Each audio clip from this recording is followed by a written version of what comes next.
Bonjour Véronique, bonjour tout le monde. Aujourd'hui, Véronique, on se rencontre pour une toute nouvelle série de 3 capsules concernant, entre autres, le discours intérieur. C'est bien ça, Véronique? Oui, c'est ça. Bonjour Nancy, bonjour tout le monde. Alors, je suis contente de vous retrouver aujourd'hui. Alors effectivement, on va parler de la prise de conscience de son discours intérieur. Puis qu'est-ce que c'est que le discours intérieur?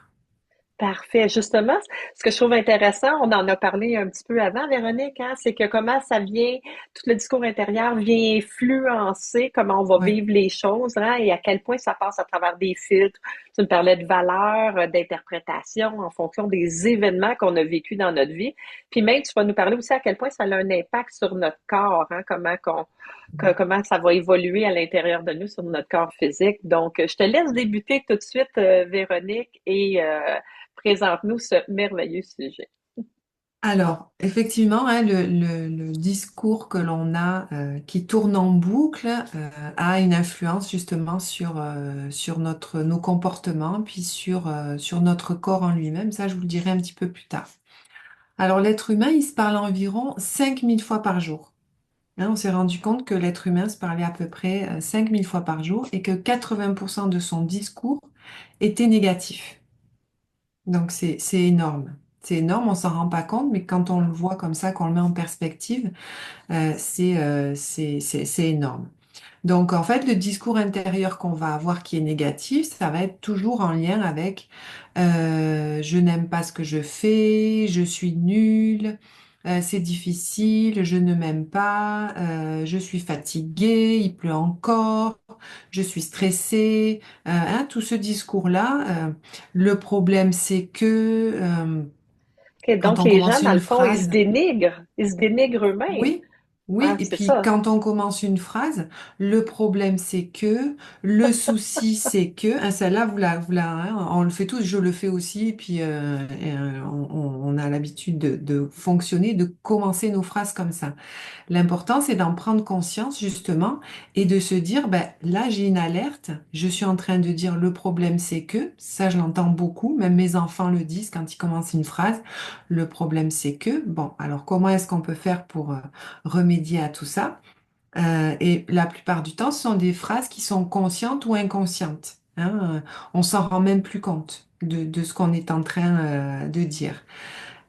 Tout ça, c'est influencé par notre environnement dans lequel on vit, mais c'est aussi influencé par nos croyances, toutes nos expériences passées, qui vont passer par des filtres. Donc les filtres, ça va être nos croyances, et qui vont sortir en fait par notre langage, et ça va se répercuter en fait sur notre réalité du présent OK. par des Est-ce que je expériences comprends, qu'on a Véronique? vécues, pardon, OK. dans le passé. OK. Est-ce que c'est comme, par exemple, quand on va demander comment a été ta journée, les gens vont commencer par bien, mais Toujours. ils vont revenir davantage sur des événements négatifs que sur les événements positifs de la journée, alors qu'on sait très bien qu'il arrive plein de choses le fun, mais on va toujours revenir davantage sur les éléments dérangeants. C'est exactement ça. Et ça OK. va aussi influer sur nos propres valeurs. Donc la OK. façon dont on va voir les choses et dont on va vivre les choses dans une journée, par exemple, c'est bien évidemment en lien avec nos croyances, mais ça va nous impacter parce que par ricochet, en fait, ça va aller toucher nos valeurs. Par exemple, vous attendez quelqu'un. OK. Cette personne-là, elle va arriver en retard. Alors, comment ça se fait qu'elle arrive en retard? Elle me respecte pas. Je lui avais pourtant donné l'heure bien précise, et elle n'est pas à l'heure. Donc, c'est qu'elle me respecte pas. Ok. Parce que On est dans notre valeur de l'interprétation. respect, c'est Ah ça, ouais, parce que OK. la valeur de respect, elle est tellement importante pour nous que on va interpréter que cette personne arrive en retard, tout simplement parce qu'elle a décidé d'arriver en retard, parce que c'était nous, euh,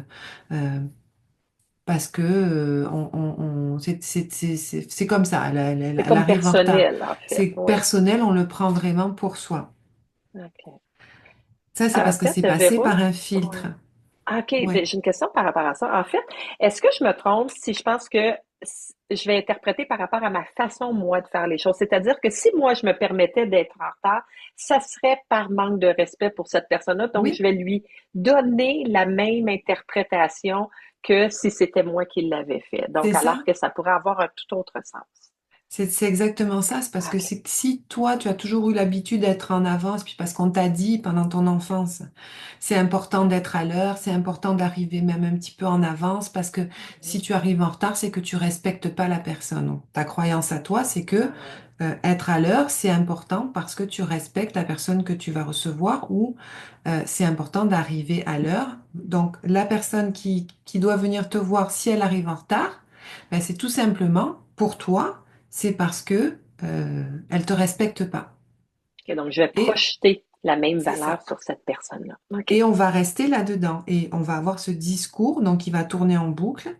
Je ne suis pas respectée, elle est arrivée en retard, elle aurait pu me prévenir, c'est pas normal, hein. Ça, c'est des choses qu'on entend souvent, hein, Nancy, Ah ouais. en coaching.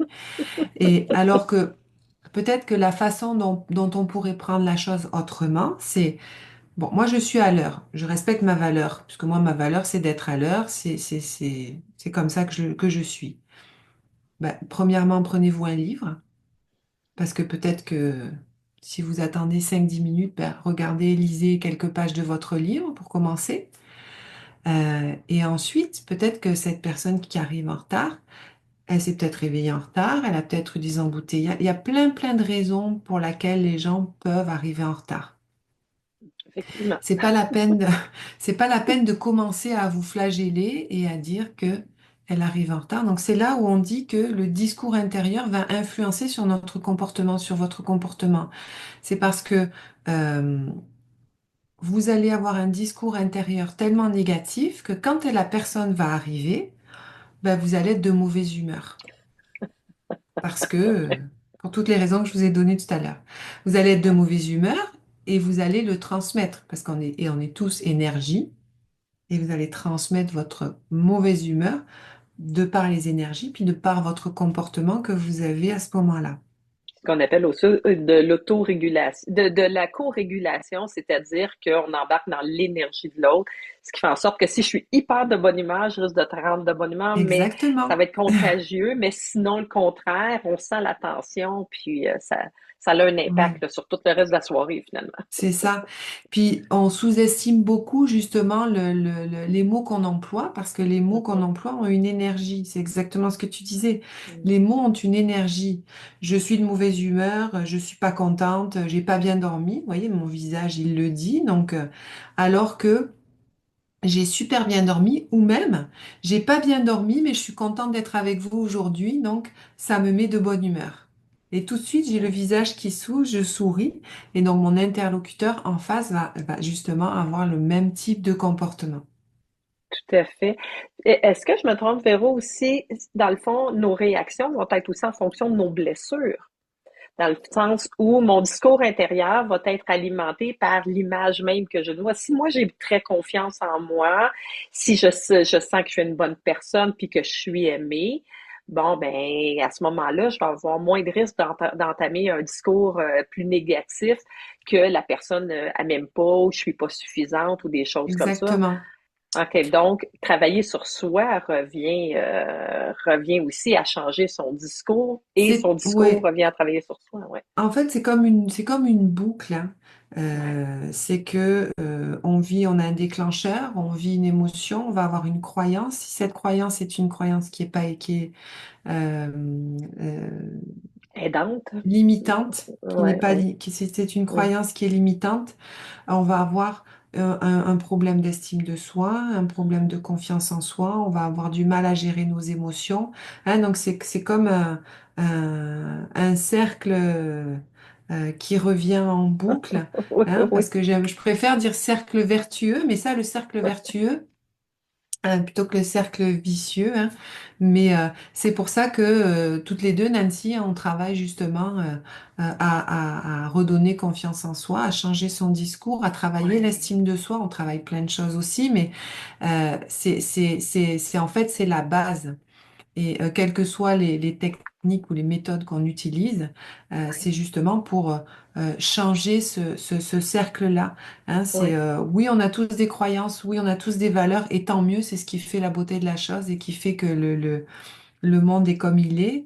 Mais justement, on va travailler ces choses-là ouais. pour que ce soit beaucoup plus simple, pour que ce soit beaucoup plus fluide et que nos clients, en fait, reprennent confiance en eux et reprennent une estime et changent leur discours, on change les croyances. Et en fait, le travail que j'aimerais vous donner à faire, le travail, le devoir, ou Oui, prenez-le comme vous un voulez, exercice peut-être. un exercice. En fait, c'est pendant une journée, Mhm, notez tous les mots que vous employez le plus. Alors, prenez-vous un papier, un cahier, peu importe, mais l'objectif, c'est vraiment de l'avoir sur vous et de vous écouter parler. Donc, écoutez-vous parler en disant, bon, là, je viens de dire le problème, c'est que. Et prenez le temps, même si vous notez 3 mots dans la journée, prenez le temps de les écrire et de dire, c'était quand? Quand est-ce que mhm, j'ai dit ça? On m'a posé une question, j'ai répondu ça. Qu'est-ce que j'ai ressenti dans mon corps, hein, à ce moment-là, quand j'ai dit le problème, c'est que ou je suis nulle ou j'y arriverai pas ou qu'est-ce que vous avez ressenti justement? Est-ce qu'il y avait des contractions? Est-ce que vous avez senti quelque chose au mhm. niveau de la gorge, au niveau de la tête, de la chaleur, peu importe. Notez-le et ensuite euh, écrivez-le. Écrivez comment est-ce que vous vous êtes senti, de façon à pouvoir vous le relire le soir ou le relire dans la journée en disant, mais je me suis senti comme ça. Comment est-ce que je pourrais me sentir à la place? Voilà. Qu'est-ce que je pourrais utiliser comme mot à la place de celui que j'ai employé qui m'a provoqué un inconfort? Parce que cet inconfort-là, quand c'est, je veux dire, banal, on le vit, on arrive à le vivre dans le quotidien. Mais à force d'utiliser ces mots-là, on va attirer aussi le type de personnes Tout à fait. qui utilisent le même type de discours et de langage que négatif. Et là, c'est là où on se trouve plus fatigué, on stresse, on dort moins bien, on s'alimente moins bien, parce que ce discours-là, il va avoir une répercussion sur notre corps physique, diminution des défenses immunitaires, parce que on dort moins bien, on mange moins bien, donc on va avoir une diminution des défenses immunitaires, mauvais sommeil, fatigue, et en fait, on reste dans cet environnement-là. Donc l'objectif, c'est vraiment de sortir de cet environnement. Écrivez vos mots, prenez-en conscience et posez-vous la question, où est-ce que c'était? Quand est-ce que c'était? Et comment est-ce que je me suis sentie par rapport à ce que j'ai vécu, par exemple, dans la journée? Moi, j'ai un exemple qui me vient, Véronique. Je travaille avec un client qui a régulièrement un même discours. Donc, par exemple, bon, je n'aimerais pas le mot que cette personne-là utilise là, parce que c'est très dur, mais tu sais, comme la personne pourrait dire, ben, je suis niaiseux, je suis stupide, ou c'est niaiseux, ou c'est Ouais, stupide, ou c'est pas important. Et la personne peut répéter ça et répéter ça toute la journée, mais sans s'en rendre compte. Et chaque fois que la personne fait ça, puis que tu parles avec une autre personne, ben, à quelque part, ça vient te rabaisser, ça vient faire en sorte. ouais, Attends, je vais juste changer le visuel parce que je pense qu'on ne me voyait pas pendant que je te parle. Donc, ce que ça vient faire, c'est que ça vient avoir une influence sur toute sa physionomie, toute sa posture, toute son énergie. Puis ce que ça crée, c'est que souvent, une personne qui va parler comme ça, c'est qu'elle n'a pas beaucoup de confiance en elle ou elle a besoin de développer sa confiance en elle. Mais quand quelqu'un me parle comme ça, ben, ça me porte pas, moi, à avoir confiance en cette personne-là. Et là, on est comme dans une boucle.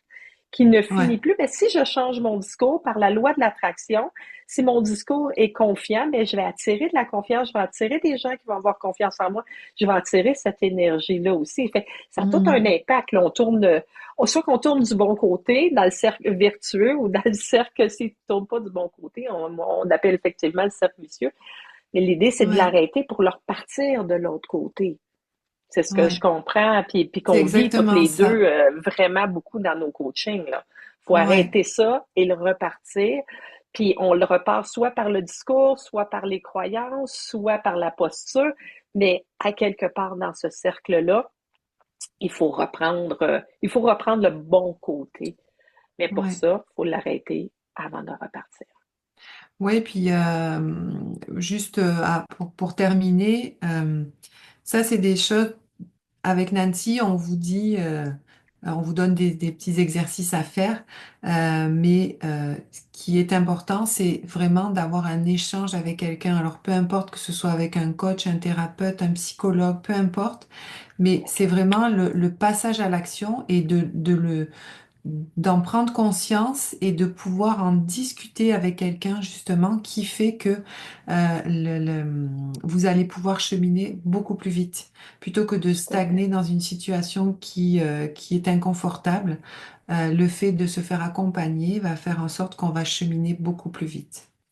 Oui, parce que tu te souviens, on avait parlé dans une autre capsule de la notion de la caméra, avoir de Ouais, l'observation bienveillante sur soi, mais quand on a quelqu'un, je me souviens avec ce client-là, quand je lui ai dit dans la première demi-heure de la rencontre qu'on était rendu une vingtaine de fois où ce mot péjoratif-là, tu sais, et avait été nommé, on l'a transformé pour un autre mot, mais cette personne-là ne s'en rendait pas compte, là. C'est pas de la c'est mauvaise ça. volonté, c'est tout simplement que ça fait tellement partie du discours intérieur et extérieur que ça vient teinter, dans le fond, toutes les relations à nous-mêmes et aux autres, là. Donc, Ouais, être bienveillant, mais avoir des gens qui peuvent nous aider. On peut même demander à quelqu'un aussi de dire, si je dis ce mot-là, tu peux-tu me faire un clin d'œil ou ouais, un petit... J'essaie de me recadrer, je travaille là-dessus pour aller chercher de l'aide, mais naturellement, avec un coach, un thérapeute, peu importe la personne qu'on va aller chercher, c'est sûr que c'est très aidant parce qu'on a mhm. l'œil et l'oreille avertis là-dedans. Véro, je ne sais pas si tu avais d'autres choses que tu voulais présenter aujourd'hui, parce qu'aujourd'hui, c'était vraiment l'idée de prendre conscience, Oui, d'observer. La prochaine rencontre, ce qu'on va faire, c'est qu'on va regarder, on va identifier les impacts du discours. Donc, on va parler de toute la notion du temps. On pourra ouais. regarder ça dans la prochaine capsule. Donc, avais-tu un mot de la fin, Véro, pour résumer en une phrase la notion de prise de connaissance du discours Ouais. intérieur? Écoutez-vous, écoutez-vous parler, tout simplement. Et, et vous allez voir que vous allez pointer des mots hein, et vous allez prendre conscience de ce que vous dites parce que probablement vous n'en avez même pas conscience. Donc écoutez-vous. Je pense qu'on devrait faire tout ça et le faire régulièrement. Merci Ouais. beaucoup, Véronique. On se revoit Merci. dans 2 jours pour la prochaine capsule. Donc, n'hésitez pas à commenter et à nous peut-être nous donner vos propres exemples. Ça pourrait peut-être effectivement Ouais. démystifier puis faire en sorte que les gens se rendent compte qu'on n'est pas tout seul à avoir un discours qui n'est pas Ouais. toujours super bienveillant pour nous-mêmes. Merci beaucoup. Passez une belle journée. Au revoir, Merci, Nancy. Véronique. Merci.